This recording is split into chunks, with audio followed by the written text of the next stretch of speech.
Good evening, ladies and gentlemen. Heel Team 6 Wrestling is proud to present the Bodega Wrestling Podcast. So sit back, relax, and enjoy the ride. In 5, 4, 3, 2, 1.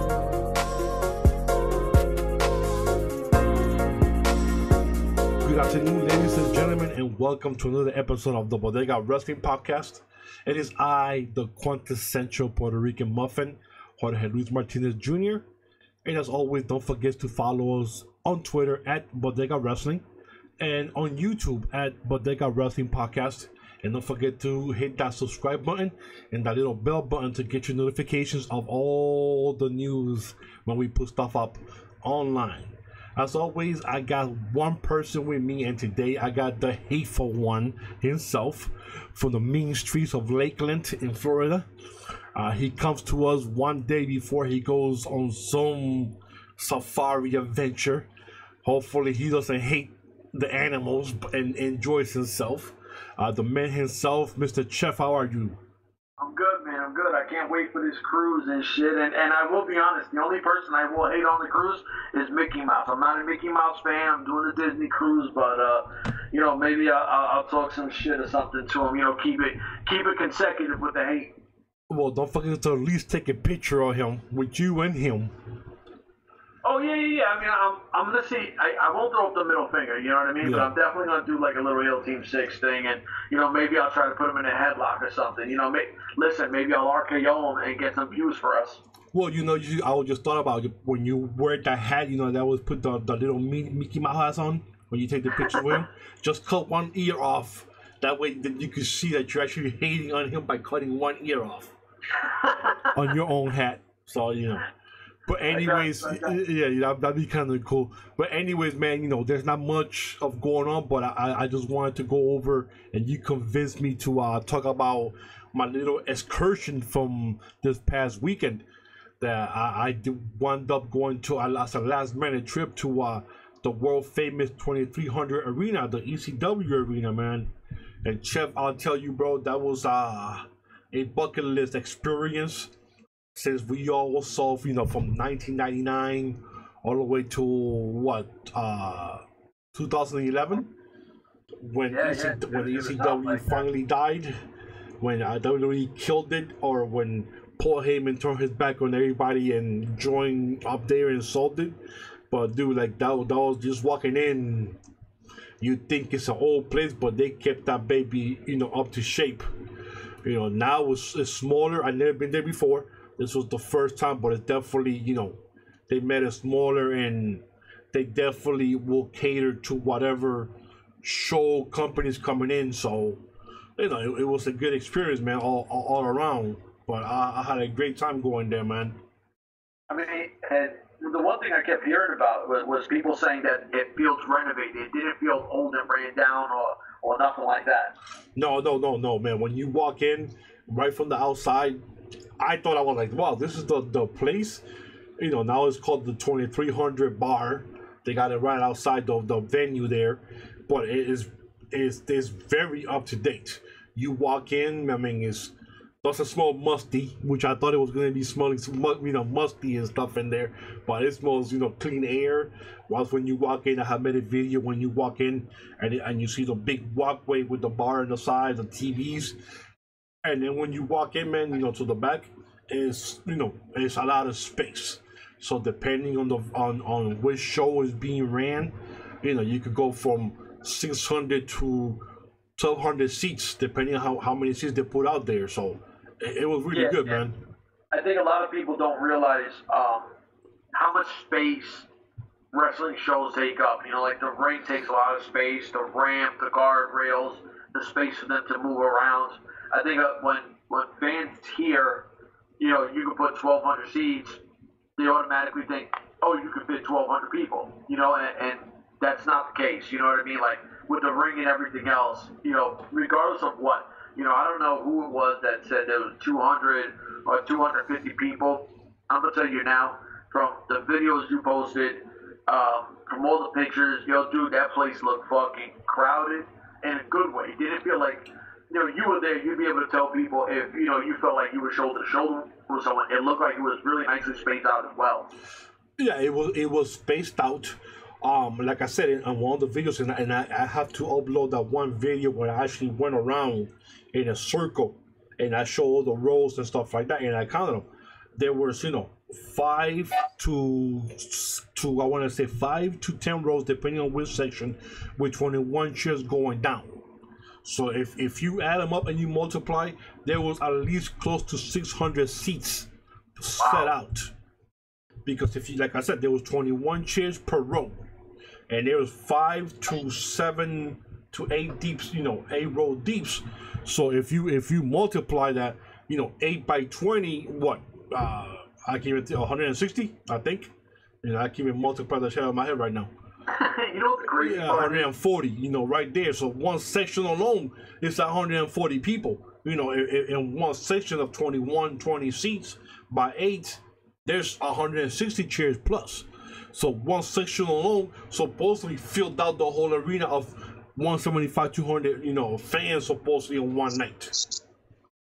The thing that gets me is where do people come up with these numbers of 200 to 250 people? Like, that's the part that I don't understand. Like, who said, okay, bang, this is 200, 250 people only here? Like what the fuck? Like, if you're not even in the arena, are you just like you had someone was there and they hit you with the, man, there's only 200, 250 people here? Because at the end of the day, if this is what you're trying to do, I get it. A lot of people want to shit on Impact or whoever. But at the end of the day, you're putting your name on your tweets or your blog or whatever you want to call it. I don't understand some of these people. Like, you look like a fucking idiot. Yeah. Well, Friday night, I saw the number and I was like, really? Wow, like there was only 200 or something. Like, wow.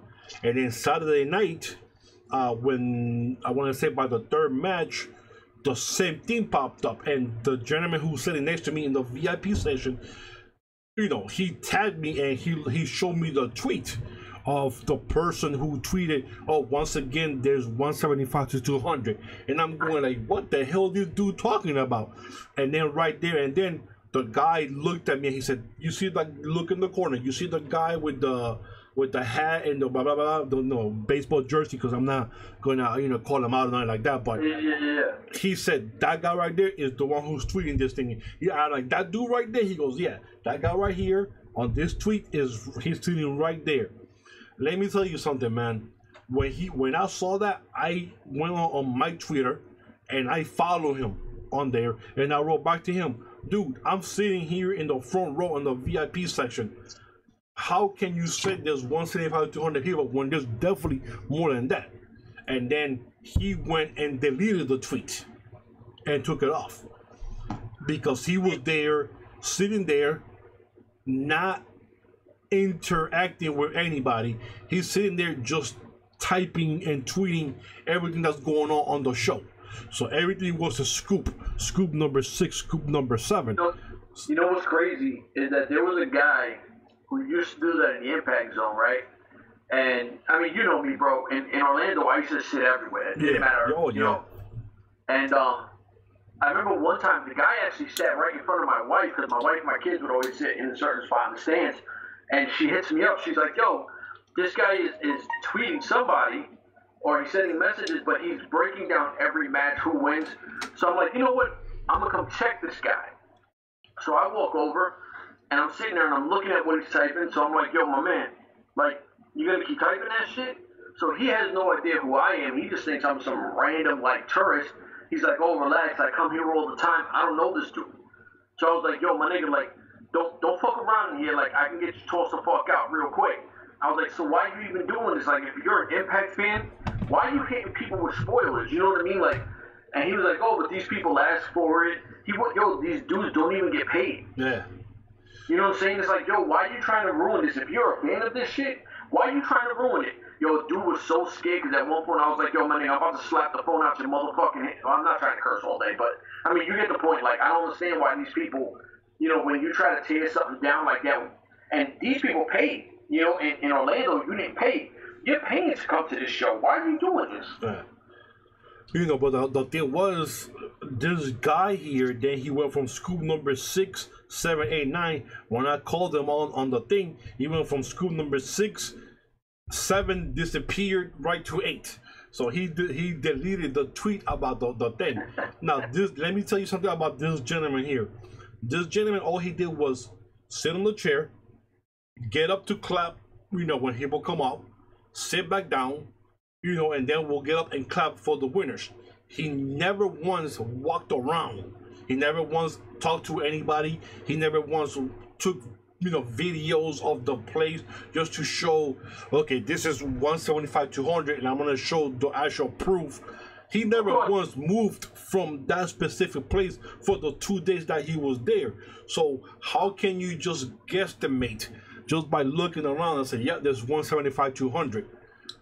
You know, so after the show, I went out and I counted the chairs, you know, made a video where it's 21 chairs long and how many rows. And then that's when I went in the middle of that one match and went around and showed, you know, the fans. And yes, it wasn't completely sold out. It wasn't. However, they decided to bring the chairs and how many chairs they put out was what Impact did. Now, I heard from some guy, and I don't know this guy, Mike Johnson. I guess he was on Twitter. I guess he runs one of those big, you know, PW Insider or something like that it's called. You know, and he's going back and forth with going back and forth with fans about it. Well, I'm just putting in what people are saying. Dude, you're not even here to see this. How legitimate do you think half of this information is if you're not even looking at the information? You're not even talking to people. You're not even there to see yourself. So you I could sit there and go like, oh yeah, there's 1,000 people here, and then you're gonna print what I just said. But for whatever the size that the Impact was expecting for that weekend, and let's not forget, it's Cinco de Mayo weekend, so they know how it was going to happen.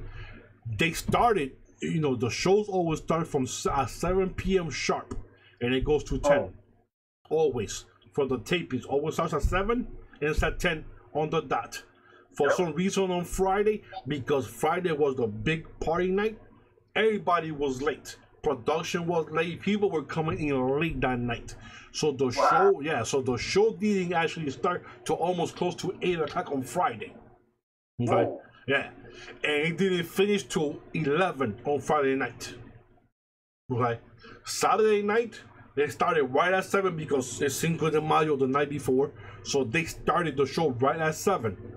And I guess because of how it went late the night before, they added 2 extra matches on Saturday. So the show didn't end till 10:30. Okay, so that's why I went around and took the videos and I spoke to fans and stuff like that. But you know, and the thing is that Impact is making an effort. How they thought in their mind. Okay, it's Cinco de Mayo weekend. We know it's not gonna get that packed, so let's get an amount of chairs, 600 or whatever, 6 plus or less than 600. There was one section when you walk in, and you can see on the video they were empty because there wasn't packed. But on the other 2 sides, on the when the entrance side and the side to the wall, and then the VIP to the back, all that stuff was full. So the one section when you walked in, there was at least 10 rows deep, so there was more rows going that way because there's more space to put more chairs, and you could make it into 1,000 because then you could put in, keep putting 20 something chairs there and keep bringing it back. Now that section you could put up to 15 rows. At 20, you right there got like what, 300? I don't know. I can't even count right now. Yeah, 300. So you get 1,000 if you do that. So they did how they thought it was going to be. Now, if anybody has gone to the tapings, which I know you have from the days in Orlando, they put on a real good show, and they put out a real good VIP stuff they're doing now. So for the VIPs like myself, when I go for VIP, where I pay for it now, and you go, first thing we did on Friday was at 8 o'clock, before they even started the show, they had the VIP stand with the champions. So it was Rich Swann, Taya, Conan and LAX. Pictures right there. Okay. Now for the fans who didn't do the VIP, they had it outside, right on the entrance. They had LAX with Conan and they had Madison Rain for $30. You got to take a picture with LAX for $30, and they had the 8x10 that they signed individually. Okay, $30. That's exactly competitive prices like anybody else. If you go to Ring of Honor, if you go to New Japan, you paying $30-$40 for just one person. Oh, like, yeah. You know what I'm saying? Like, New Japan, if you look at the prices, some of them are crazy. Like we have our good friend Courtney Summers when she went for the New Japan stuff. 40 to $45 for Jay White, $45 for Tama Tonga, $45 for his father, $45 for his brother. That's like $120 for 4 people. And you and you gotta, if you want to do the whole Bullet Club, dude, you paying for each individual person. And if you go for WWE, dude, you paying $200-$300 for just one person. That's facts. You know, so you paying $30 to with the ALX. So you know, so the fans who did not have the VIP, you had a chance to take pictures with someone and get the stuff done. After the show, you know, the VIPs, we had a chance to take pictures with Moose, which of course I passed that because you know I don't like Moose. And Madison Rain, so I'm like, no, I ain't doing her either. And got a picture instead with Rosemary. My God, everybody loves Rosemary, and Rosemary loves everyone. She's always, you know, on you know, kayfabe. Always smiling, always having a good time, always happy. Even if she's tired, you can never tell because she's always there, you know, for the fans. To get pictures of fans. If any people, somebody asks her, "Go, can I take a picture?" She takes a picture, and she's always in a good mood. Saturday was the same thing. They had the VIPs take a picture with the announcers, which I skipped because I don't like Josh Matthews. And then after the night, we took pictures with Rob Van Dam. Which I did, and Michael Elgin, which I missed because I was outside talking to Ortiz. So, and then for the fans, they had Eddie Edwards, they had Scarlett Bordeaux, and they had Su Yung. Oh, Su Young's amazing. All right, my question. Now, I don't even think I've ever asked you. Have you ever personally met Eddie Edwards yet? Yes, 2017 is his anniversary. Tell me he's not one of the nicest guys. Oh, dude, this dude is the biggest sweetheart, bro. I mean, to say it like that, he's cool as hell. It was the day him and his wife when they were going up against David Richards and his wife at that time, Belva Sky. I'm sorry, not Belva Sky. What's the other chick's name? Angelina Love. Angelina Love. When they were married, because now they're divorced now. But that's what I tell people, and I'm glad. We were able to talk about this, you know, because if people don't understand how nice of a guy Eddie Edwards is. Oh, dude, humongous dude. This dude is the coolest, down to earth, bro. I mean, this dude is just cool as hell. Absolutely, and see, that's the cool thing that what you were saying that Impact does. Is that, you know, some people, if they can't afford the VIP, and I'm not saying anything bad towards anyone who can, for the opportunity to actually, for $30, it's technically you're still getting a VIP opportunity when you can, you know, you can take a picture with an LAX or something like that, you know, that's fucking amazing. And the one thing I've always said about you that I appreciate so much about you is when you don't like a wrestler or a personality, you're not like most of these people who, they, you know, just because they can get a picture with someone, they'll do it. You know, even if they don't like them, you stick to what you do. If you don't like somebody, you don't want to be bothered with it. And, you know, I think that shows the kind of real fan you are. Well, let's just make sure before, I don't want nobody to get this wrong. I do not like the wrestler. Oh, yeah. You know, outside the ring, I talk to them, you know, because they are the other name, their real name, whatever their real name is, which I don't know. I don't know half of the wrestlers' real names. I never ask. But outside of their, you know, their persona that they do in the ring, they're human beings like all of us. We bleed the same. I talk to all of them. I talk to Madison Rain. I told her the story why I don't take a picture. She started laughing. You know, I on Facebook or on Twitter.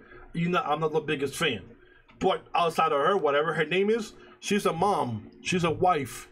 Yep. You know, she got nothing to do with whatever is going on in the ring. During the 3 hours, I don't like you. You're not my favorite wrestler. Outside of that, hey, nice show. You know, thank you for being here and taking the time.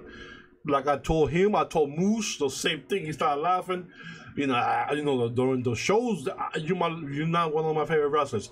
Outside the show, dude, you're whatever your name is, I'm cool with you. I ain't got no problem with that. Absolutely. You know, so I want people to make sure all they do hate everybody. No, I hate the wrestler, the name inside the ring, not outside the ring. Human beings that they are. Yeah, people see that's the part that it stresses me out with a lot of fan base people is if I sit there or you or anybody else sit there and they say fuck Eddie Edwards or something like that, all of a sudden they feel like you're personally attacking the man or the female, and that's not the case. Is you're just not a fan of this person, and it's fun. You know what I mean? This is supposed to be something that you have fun with. You can boo and you can cheer. I mean, dude, like I can't even tell you, and I mean you know about the marathon tapings of how bad we used to give Eddie Edwards shit. Like we used to heckle him all fucking night. And at the end of the night, we would see this guy outside, and he would smile, take pictures with the kids. You know, he didn't care because this is what it is. These certain fans, they for some reason, they still feel that wrestling is real. You know, yes, it's dictated, but it's amazing athletes, and they bust their ass. But, let it be. Just because you're not a fan of everybody, it's okay to not be a fan of everybody. Yeah, and you don't have to, and sometimes it bothers me when people out there in the ring and you the fan and they're, F you, going the finger. I'm like, dude, like, relax, bro. Like, why are you get ready for the fist?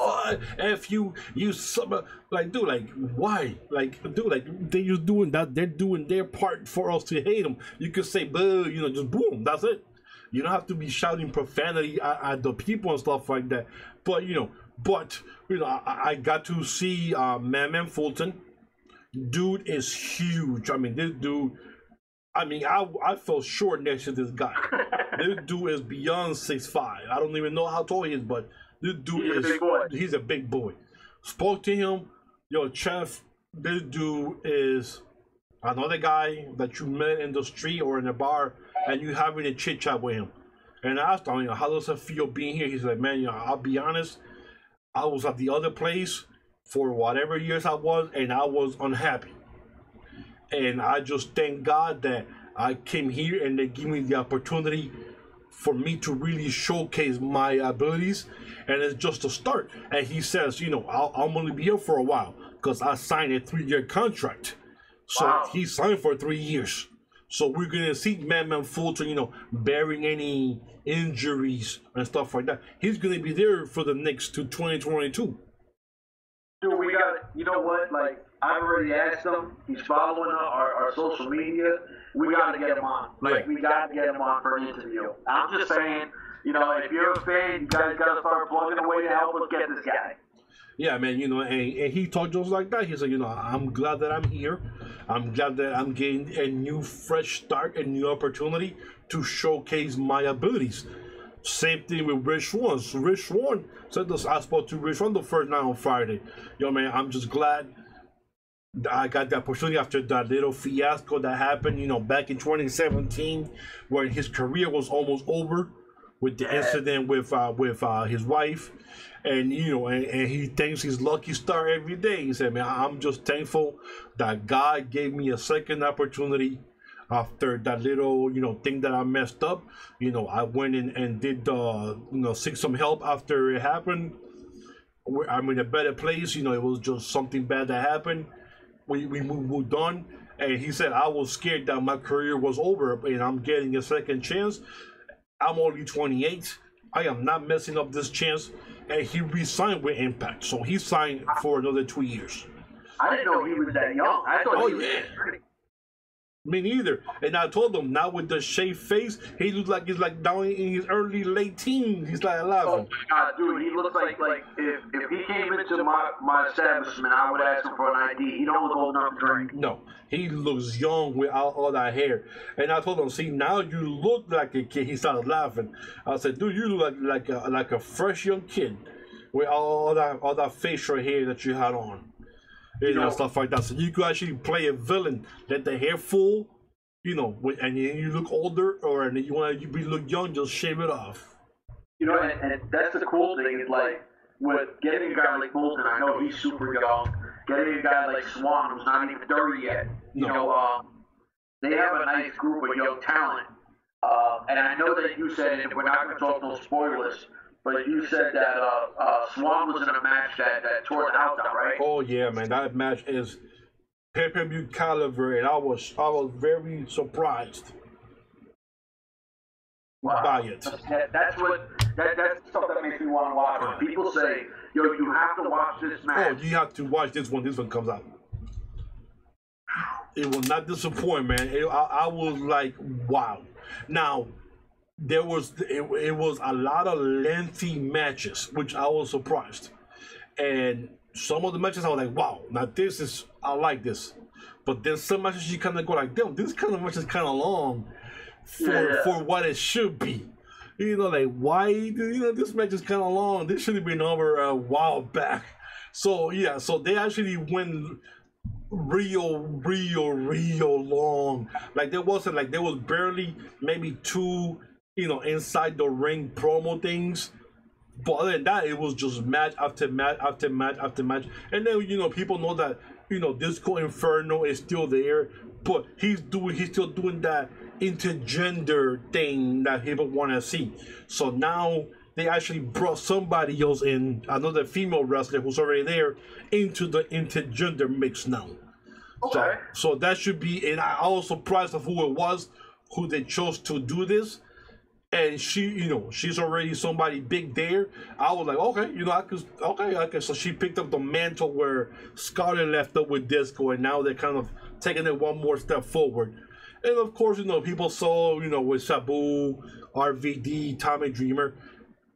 Some people don't like it. Some people liked it. People just have to remember it happened because it's in the ECW arena. That's it. It's like paying homage to the guy that built that. You know, people say, "Oh, Tommy Dreamer." Tommy Dreamer's been there for the last 2 years doing the matches because he has House of Glory. Oh, yeah. I'm sorry, House of Hardcore, HOH. Yeah, House of Hardcore. So that's why he's there. He works for Impact, and they let him, you know, wrestle. He's not in any type of main event. He's not in any type of title situation. So I'm fine with it. Yeah, no. With Dreamer's just having the side roles. He gets a cool little. A feud, and you know it's to bring somebody up, exactly. So I'm not mad at that. RVD got signed. We know he's signed. Sabu, he looked good for being in his early 50s, but that was a one-time thing once again because they was in the NCAA arena. Sandman, the same thing. They are not. To me, Sandman looks the oldest out of everybody. Yeah, and they were just there just for that. Just for because it was ECW arena, nothing else.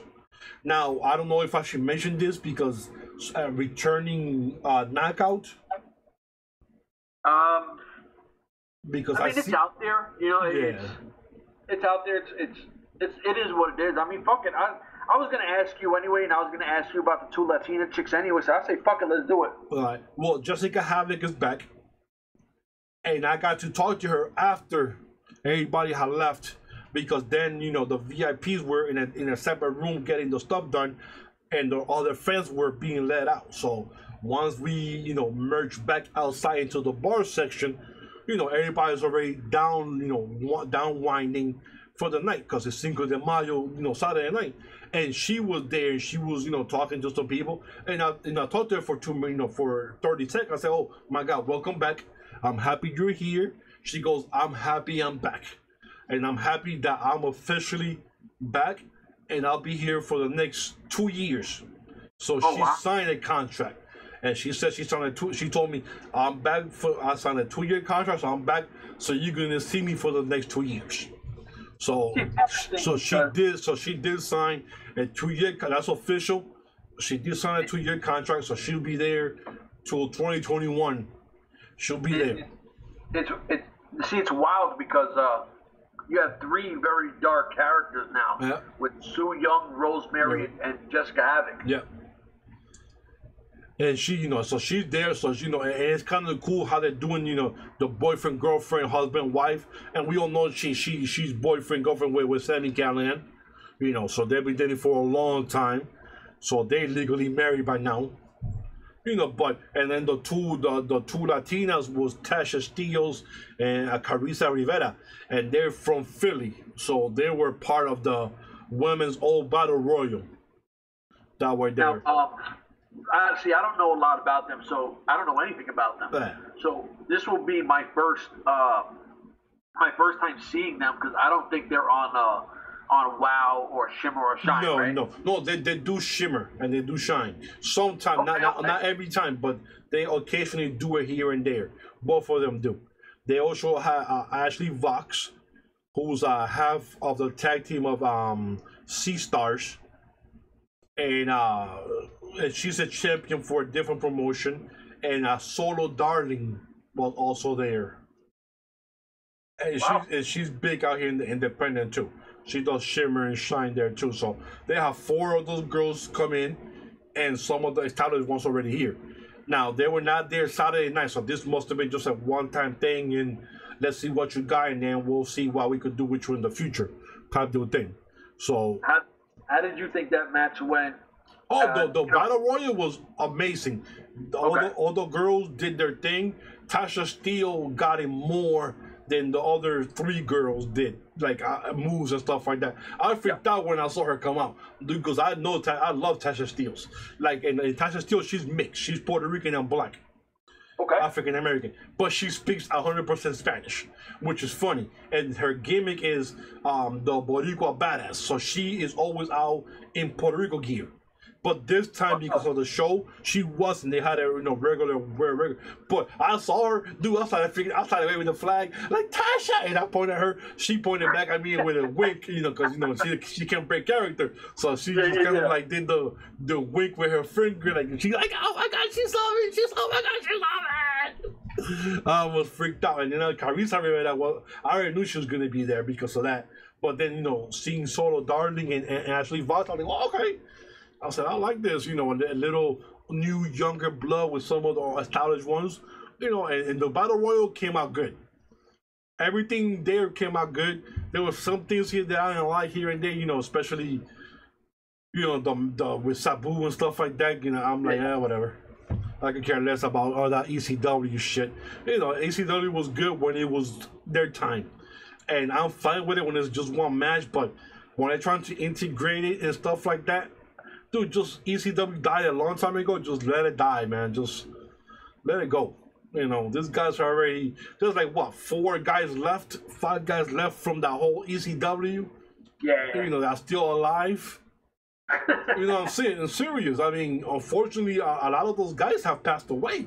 Yeah, they have. Yeah, they have. I mean, you still got Bully Ray who's doing his thing and all. The Dudley Boys, and of course Raven and stuff like that. So, Devon's not wrestling. I think he works at is he like WWE management or something like that? I have no idea, bro. Well, I know it's just Bully Ray's in, and it's so hard to call him Bully Ray. Like I always know him Bubba. But Bubba's in ROH. RVD's obviously in Impact now. Sabu, I think, is just doing the independents. And Sandman, I know he was in Atomic Wrestling pretty recently over here in Florida. Okay. And so he's also doing small thing then. Yeah. He's doing like the indie stuff too. So I think the only ones on TV like that would be RVD, Tommy. Tommy Dreamer, and Bubba. Yeah, and then Raven, when he gets a little thing here, from Vegas when he did locked up with Eddie Edwards in the Looney House. And then you never see Shane Douglas that much anymore. He's still around somewhere.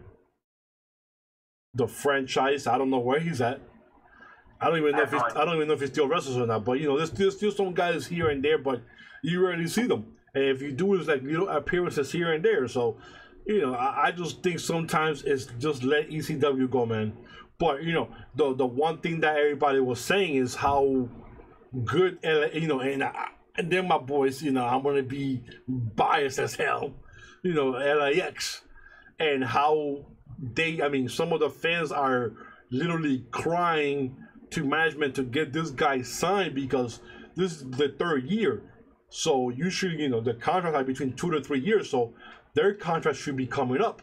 If they're gonna renew them or whatever. But these guys have basically just become the franchise players for Impact Wrestling, man, because these guys they come out and the fans go crazy. And if anybody saw Code Red on Sunday night from Jamaica, Queens, they got the biggest pop of the house because that whole place was full of Latinos and a lot of Puerto Ricans were there because of them two guys. The thing what people don't understand about LAX is LAX touches more than Hispanics because, you've seen them get that pop in Canada. Yep. They're going to, of course, when they're at home in New York City, they're going to get that. Oh, my God. Please. That's their home. They're going to get that in Philly. Over here in Orlando, there were British people. I've seen Irish people, all different type of people. They come out. These people are throwing up the LAX sign. Like, LAX, it touches people. Something about them, people want to root for them. You know what I mean? Like, you know why?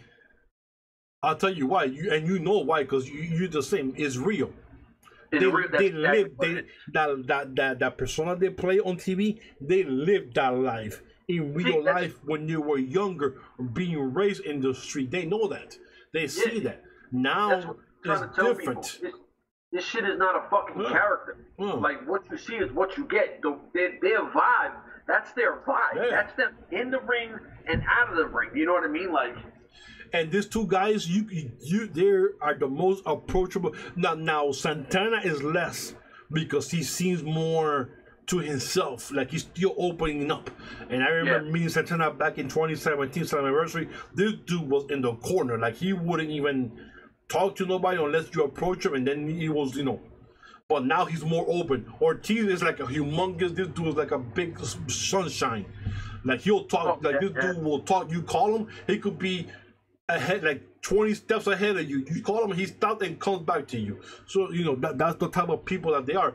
But I spoke to them after we did that little interview that they were Ortiz for like 20 minutes. We chopped it up about real life. Yeah. And they know, we were in the streets. We grew up in that, Harlem, Brooklyn, Queens, wherever they were from. Now they're older. Now they're in their late 20s. They have families. Both of them are dads. One has a son, Ortiz has a son, and Santana has a daughter.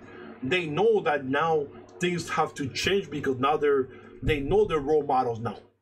Yeah. So they know, and they told me, I said, bro, Jorge, and they said, Jorge, bro, to be honest with you, man, we're here, and we're just taking this day by day and we're taking it seriously because we don't know when this could end. And we're just trying to take it seriously and make money for our families, and stay focused on what is in front of us, and nothing else. Nothing else matters except our families. So they're doing this for the future of their families. Which, you know what? I don't give a fuck with no one thinks. That's what you got to do. But now, when you listen to what they're telling you, when you have a family, it don't matter if your brother, your sister, your mother, your own children, your wife. When you feel that weight, that burden is on you, you have to put all of it out. And it's like they say, because God forbid, I don't want no one to get hurt. But if one of these guys get hurt, all of a sudden their life changes again. Yep. And it's such a scary feeling. And you just want the best for these guys. And to be honest with you, like you said, we both had the privilege of meeting LAX, numerous times. And you're right, Santana was kind of standoffish. Not standoffish, but like he kept to himself. He was more shy. I think he was more I'm still getting used to being here type of vibe. Yeah. And the thing is, though, is like, and I know a lot of people might not understand what I'm saying, but if you look at the way somebody like Homicide, somebody like Low Key, somebody like Ortiz, Santana. Look at their walk. Watch them walk, and it'll tell you where they're from. They don't walk with like that happy-go-lucky walk. Nah, they walk with a purpose. You know what I'm saying? Like, so understand that and support these dudes, especially these dudes. Like, they really come from nothing. Like, you're literally watching people grow to a success story. So these kind of guys, just keep showing them love and support these guys because they're real ones. And it's funny because, like I said, on Friday, they were in the Parade of Champions for the VIPs. So I already took a picture with them, and Taya and Swan holding the flag. As soon as we went out there to the front where all the fans were coming in, and they had for the fans, meet and greet. You pay 30. Dude, I was the first one in line with my $30. With my $30, and Ross Foreman, which is the talent manager there that does all the VIPs and all that kind of stuff. He's laughing at me. He's like, again, I said, dude, it's LIS, bro. I'm here for them. I said, here, here's my card. Take my money right now. Because when it's ALS related, he's looked at me. Here's my card. Keep taking my money. As long as LAS is involved in anything like this, I'm going to keep paying. So I paid my $30, got back in line there, and took another picture with them holding the flag.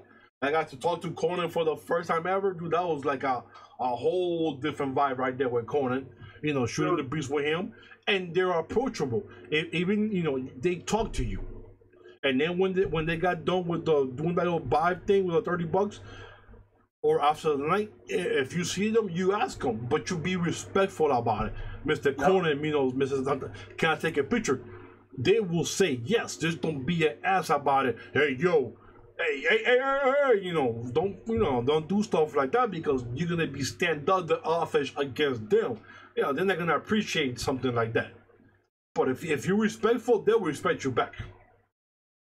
I think and it's funny that you said that because I remember my son wanted a picture. He tells me, he's like, yo, Pop, I want to get a picture with LAX. I'm like, I bet. It's Ortiz, Santana, and Diamante standing right next to each other. So I'm like, all right, come on, let's go over there. I'll walk up with you. Because, when you're a little kid, these dudes are like superheroes. Mm-hmm. These little kids get nervous. So he walks up, he's like, yo, can I get a picture with you? Now he's looking at all three of them. They're like, yeah. He's like, no, not with you guys. I just want it with Diamante. He hands his phone to Ortiz. Ortiz and Santana start rolling. And I was like, yo, Alex, what are you doing right now? He was like, nah, it's Diamante, And I was like, oh, all right. And I'm like, yo, guys, my bad. And they're laughing, you know what I mean? But, it's so cool because these guys are so laid back, you know what I mean? They're mad fucking humble. Yeah, and that's the whole thing, man. You just got to go up there and be respectful. And they will take the time to talk to you, Not full conversations, but they'll listen. Take the picture. Thank you so much, and you keep it moving. Yeah. I mean, listen, they trying to do it's like you go to work. Right. You know what I'm saying? Like once you're done with work, you're just trying to go home. You just want to get something to eat and go home. Yeah. So also, I guess I don't know if we could do some more news, but outside of Impact, because we spoke about Impact all day here, but we saw today that earlier that the Bonerics, Kevin Bonerics' two sons. Signed a contract with MLW. So I actually was mad about that because I actually wish Impact would have signed them to a contract since they've been wrestling with them before Slammiversary back in 2017 or 2016 when Kevin Barnett was there, and they did some other stuff afterwards. But it is what it is. Now you're a huge Von Erich fan, right? Shit, dude. WCCW from Dallas, Texas, the biggest feud back in the early 80s, the Von Erichs against the Fabulous Freebirds. Dude, that was wrestling right there. And these guys were filling out the Cotton Ball Stadium down in Dallas, Texas. And if anybody sees the Cotton Ball Stadium, that over 90,000, 100,000 fans will fit in there. And if you've seen those matches, bro, the ring is in the middle of the baseball of the field, and you see this whole place is full of fans watching wrestling. That's how WrestleMania was born. Uncle Vince saw this. Let's start doing stuff in stadiums, especially outside. And let's start getting the biggest stadiums out here and fill them out. And you see how they're doing it now? That's how it was back in the 80s in Texas. Damn, that's doing that damn thing. But you know what? The one thing I'll say about MLW, like we talked briefly earlier, is that MLW seems to be signing like the Hart Foundation kids. Oh yeah. The Von Erich kid. It seems like they're going with that wrestling royalty. You know what I mean? Yeah, generation, and they have one of the Fatu kids. That's right. I forgot about that. Or not Fatu, but Ioni kids. You know, but yeah, Fatu. Yeah, you know, also there one of the Contra group that they call themselves there. One of the sons. So yeah, they go out to the legacy kids. I call them. You know, they're bringing the legacy. Yeah. And the thing is, they're also saying that they actually are going after some established wrestlers, you know, young. They're going either young wrestlers that are still fresh coming out, and established wrestlers if they could get established wrestlers to come there. To me, it just seems like wrestling in a whole. Like, and I mean, me and you talked about it. You were right. Like, I'll say it now. When you talked about Impact's 3-year plan, you see what they're doing now. Yeah. Impact is on the come up. You know, obviously not the TV deals or the TV deals as. They still got some stuff they got to work on, but yeah, the Twitch thing, they're coming up. You know what I mean? Like, you see where the direction. And you were right. You know, I remember laughing at you when you said the 3-year plan. I was like, this nigga's crazy. Since last year, you can laugh at. I can tell you, Jeff, it's a 3-year plan, bro. By year 3, if they don't start turning stuff around, then they did a bad investment. Yeah, and you know, it's funny because you know, you know more wrestling than I do, no question. So I should have trusted your process. You know, when you said it, I was like, this dude he's on some shit. You know what I mean? Like, but Impact. Is that an apology? Yeah, we can say that. Oh my God!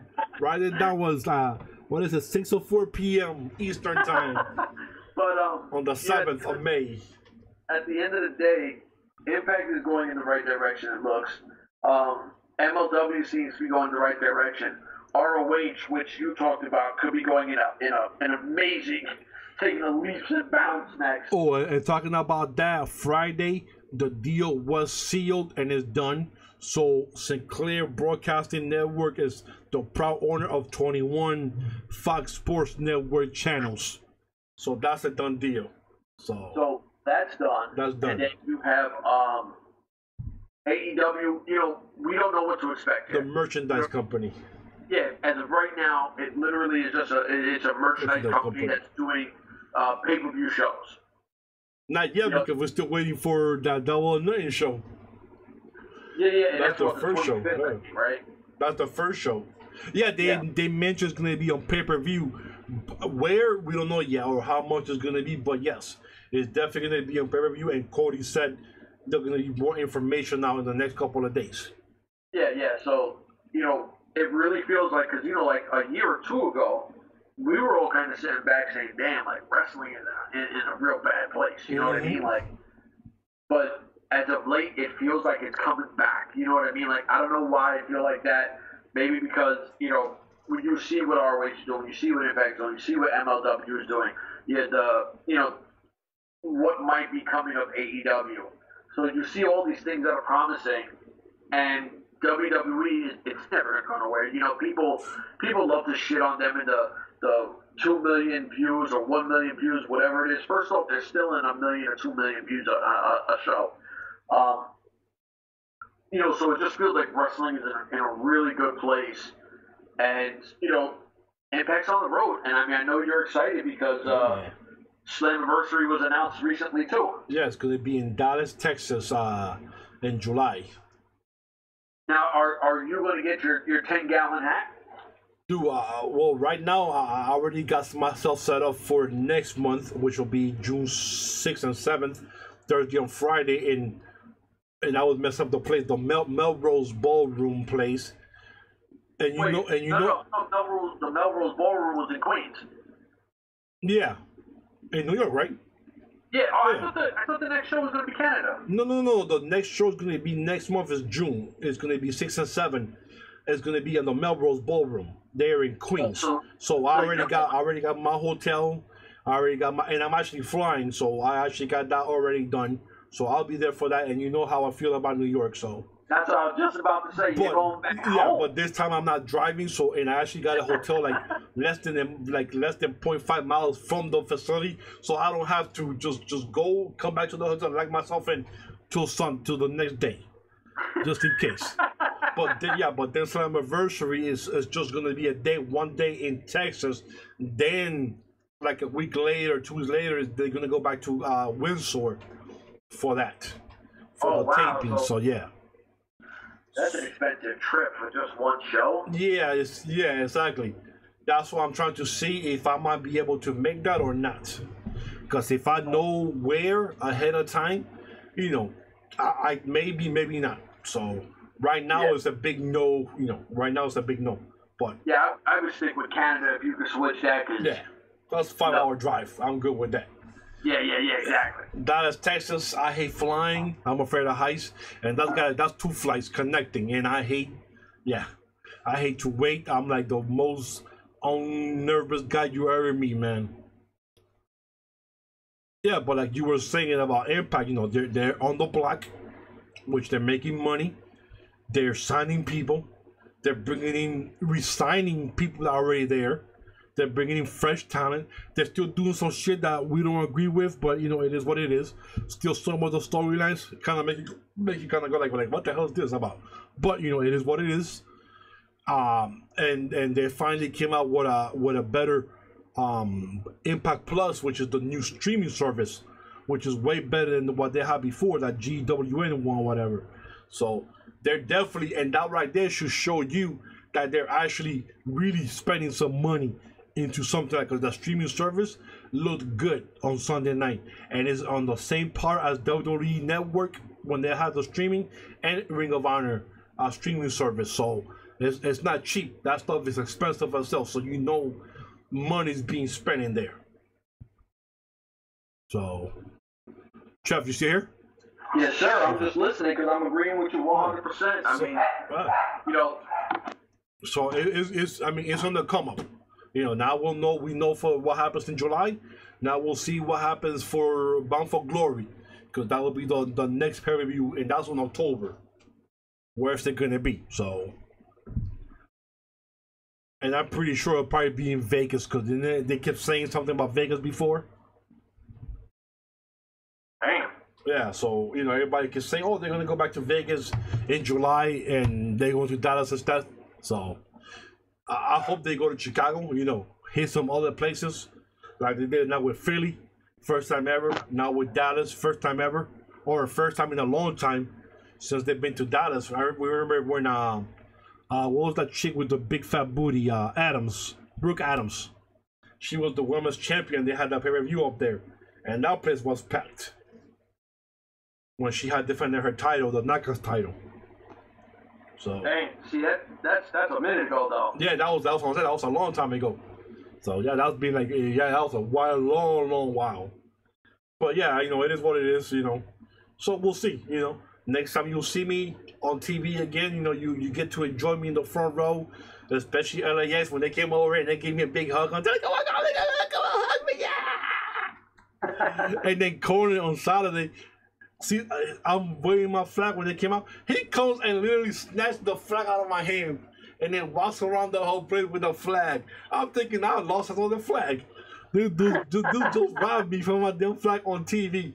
And then he went and brought it back. That's what's up. That's experience right there. But like, oh my God, that thing about flag. Oh my God, I want to faint. So yeah, man. But do you have anything else you want to add, Mr. Chet, before we leave? No, man, I'm glad you're back home safe. I had a lot of fun. I love doing these. You know what I mean? I think the fans love it too. It gives an insight, and if you've never been to one of these events, you gotta go to one of these. Oh, events. For sure, bro, for sure. Even if you don't get the VIP, get the GA, the general admission. Go there. They just, you will enjoy the action. You will enjoy the atmosphere. It's nice. It's fun. and you could probably meet your favorite wrestler just walking around after the show. So, especially at the Melrose Ballroom, they could only come out from one place. So after the show, it's right up front in the corner. Just sit there and wait for half an hour. They will come out that door. That's when a lot of the fans will ask for autographs and pictures there. Because that's what I did. That's what I found out last year when I went there for BFG. So, and I'll be doing the same thing too. So, but Chef, I mean, you want to plug your stuff before we go? You know what? On Twitter, just holla at me, infamous6_chef. Like I always say, it's S6X. And then on Facebook, Heel Team 6 Entertainment. Holla at me. And on that note, I'm going to get up out of here because I'm about to go to the movies. All right, Chef. So I'll let you go. I'm going to say my goodbyes and have fun in your trip, okay? Yes, sir. I'm going to holla at you, brother. All right, baby. All right, guys. And for myself, the quintessential Puerto Rican muffin, Jorge Luis Martinez, you can follow us on the Bodega Wrestling Podcast on YouTube. Don't forget to subscribe. Hit that little bell button. Also, don't forget on Twitter at Bodega Wrestling. You'll find it there, Bodega Wrestling, for both Twitter and both YouTube, Bodega Wrestling. Also, I want to give a big shout and a big thanks to all the fans that came up to me, that took pictures with me, that let me do the little mini interviews. It means a lot, man. Also to the Twitter fans that are following us. I think for in a 3-day period, we get like 60 new followers just from the shows and people seeing the videos. I appreciate it. I humbly appreciate it. It's amazing experience doing, going to the shows and meeting all the wrestling fans. If you ever see me, please come up to me. We'll take some pictures for the gram. We'll put it up, and I appreciate everybody that likes our stuff. It's just a crazy ride. I don't even think about anything. I just do it, put it up, and you guys like it. So, and I love the feedback. So please, keep giving us feedback. You'll see me again in June down the Melrose Ballroom. I want to say ball place, Melrose Ballroom, and we can take more pics for the gram. Do some more interviews, talk to people, and it's always fun. So, guys, thank you so much for listening to the show. Don't forget to subscribe and like. And God bless you, and we'll see you again next week. Thank you, and have a blessed week.